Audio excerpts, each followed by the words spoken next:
पहा मित्रांनो, अपूर्णांकामध्ये हे दोन संबोध आणखी महत्त्वाचे आहेत. यामध्ये आहे अंश आणि छेद. आता अंश कशाला म्हणायचा आणि छेद कशाला म्हणायचा, किंवा यालाच न्यूमरेटर म्हणतात आणि यालाच डिनॉमिनेटर म्हणतात.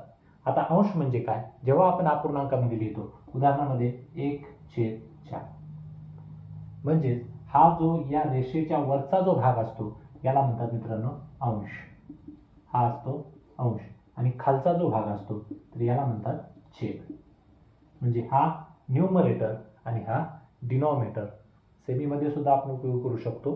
अंश म्हणजे न्यूमरेटर आणि छेद म्हणजे डिनॉमिनेटर, आणि म्हणून हा अंश आणि हा छेद. आणि अशा प्रकारचे अनेक उदाहरणं आपल्याला घेऊन, जे 3/4, 5/7 अशी वेगवेगळी उदाहरणं घेऊन आपल्याला सांगता येतील. हा आहे अंश, हा पण अंश, आणि हा आहे खालचा छेद, हा पण आहे खालचा छेद.